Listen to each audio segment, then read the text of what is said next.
Bonjour à tous mes frères et sœurs, chers amis du programme Réflexion. Soyez bienvenus à tous ceux qui se sont déjà abonnés, ceux qui n'ont pas encore fait.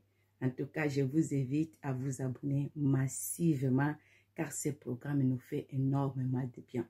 Chaque semaine que les questions se défilent, personnellement, j'apprends un plus dans ma vie. Je remercie à mon frère pour la question qu'il t'a posée. Nous sommes tous concernés. J'aime bien dire que la Bible a la réponse à toutes nos questions. Je vais reposer la question à Lingala pour pouvoir m'aider en français parce que je ne comprends pas bien vraiment Lingala, mais c'est un peu bizarre mon Lingala, mais je vais reposer. Soki Nzambe apesaka mobali mwasi. Est-ce que Dieu donne à l'homme la femme? Très bonne question. Waouh! J'ai aimé ça.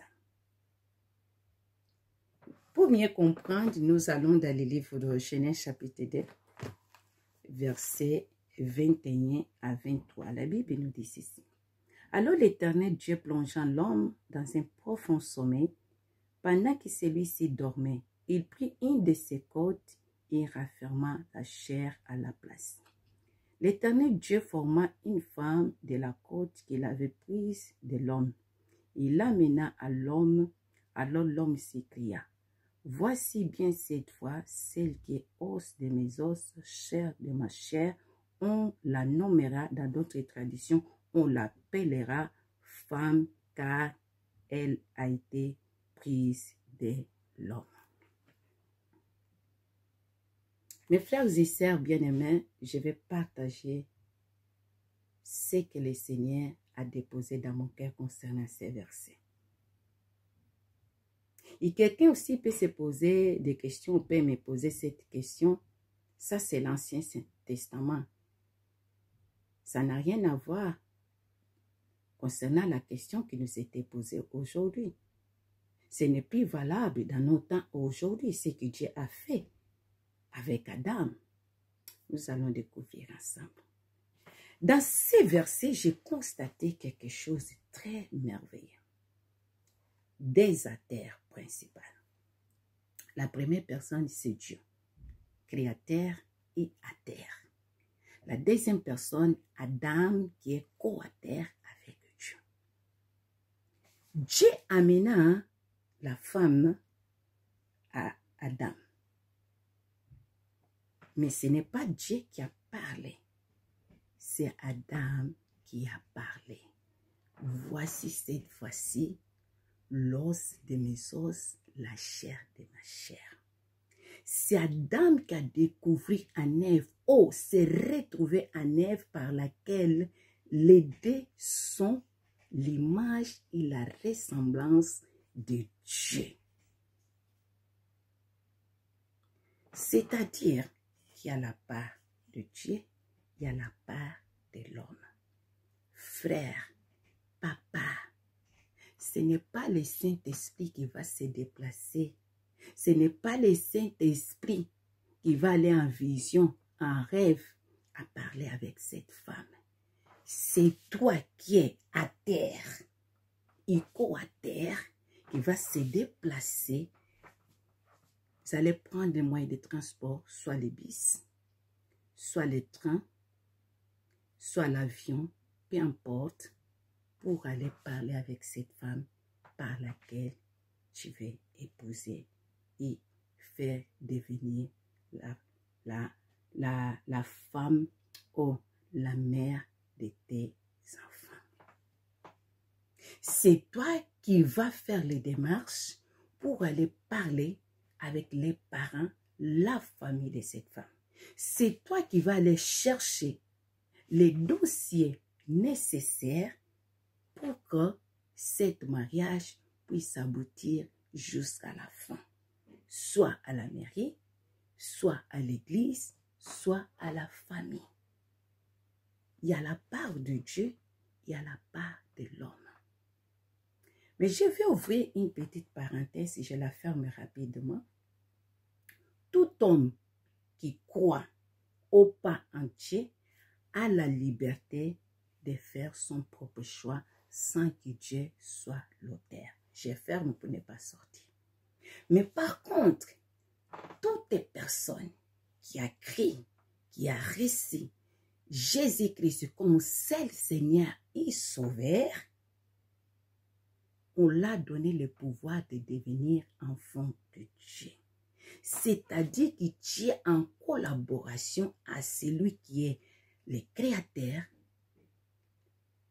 le fondateur, la terre principale, la source, la parole inspirée, écrite dans la Bible pour pouvoir comprendre si c'est cette femme que Dieu a prise de tes côtes. Parmi toutes ces femmes, c'est toi qui vas te déplacer parce qu'il vit en toi. Il est en toi. Il marche avec toi. Il ne fera plus, il ne posera plus les mêmes actes qu'il a posés avec Adam, amenant la femme. Parce que tu es devenu à terre, mais tu es devenu aussi à terre. Tu collabores avec Dieu. Tout ce que tu fais selon la parole de Dieu. Et la parole t'aidera à faire quoi? T'aidera à respecter les panneaux de signalisation de la vie comme les codes de la route. Nous faisons les codes de la route pour pouvoir nous aider à respecter les signalisations du code de la route. C'est pareil dans le choix. C'est pareil pour que nous puissions savoir si c'est Dieu qui m'a donné ou pas. Psaume 37, c'est qui nous dit ceci. Fais de l'Éternel tes délices, il te donnera ce qui ton cœur désire. Il te donnera ce qui ton cœur désire. Ah, si tu fais Dieu ton collaborateur, il te donnera la femme que ton cœur désire. Parce que c'est toi qui vas aimer cette femme. C'est toi qui vas vivre avec cette femme. C'est toi qui vas dire, je t'aime à cette femme. C'est toi qui vas dormir avec cette femme. C'est toi qui vas faire la vie avec cette femme. En relation avec Dieu. Tu ne seras pas un homme égoïste, mais tu sauras, pardon, que tout ce que je fais, je dois associer Dieu. Dieu est la terre et toi le quater. Mais dans les démarches, c'est toi la terre. Ce n'est pas Dieu qui va se déplacer pour aller parler avec cette femme. Jérémie 29, 11, la Bible nous dit ceci. Je connais les projets que j'ai pour toi. Ils sont de bonheur et non de malheur. N'est-ce pas que c'est merveilleux? Psaume 137, la Bible nous dit ceci. Si l'Éternel ne bâtit la maison, c'est lui qui bâtisse en vain. Si l'Éternel ne garde pas la ville, en vain, la sentinelle veille. On peut bien comprendre que Dieu ne fera plus pareil comme il a fait au jardin d'Éden, mais il fera différemment. Je vais vous dire quelque chose pour conclure à répondre à la question. Je vais conclure de ce que Dieu a déposé dans mon cœur. J'ai écrit. J'ai conclu comme ça.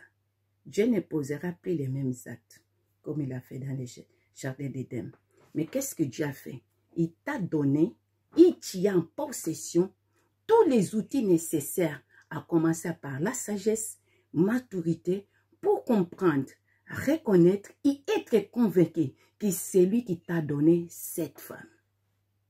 Jamais un enfant de Dieu, jamais, je répète, jamais, jamais un enfant, disciple de Dieu, ne permettra pas dans tout ce qu'il fait sans associer Dieu. Il ne sera jamais égoïste de dire que ce n'est pas mes efforts, mes compétences, mes qualités que je suis trouvé cette femme. Mais il dira, ce n'est pas la force, ni par la puissance, mais par le Saint-Esprit. Ah, Romains 8, 14, il dit ceci. Tous ceux qui sont conduits par l'Esprit sont appelés enfants de Dieu. On peut bien comprendre que jusqu'aujourd'hui, oui, Dieu donne à l'homme la femme. Mais comment? Ce n'est plus pareil comme il a fait avec Adam. Les temps, j'ai même dépassé, vous allez m'excuser. Je respecte les temps, mais je crois que le Seigneur nous donnera une autre occasion que nous puissions encore parler davantage concernant cette question. Mais dans les paix que le Seigneur a déposé dans mon cœur, en tout cas, j'espère pouvoir aider à mon frère qui a posé cette question et comme tant d'autres frères qui se trouvent avec la même question. Soyez tous bénis et je vous donne rendez-vous à la prochaine. Ciao, ciao.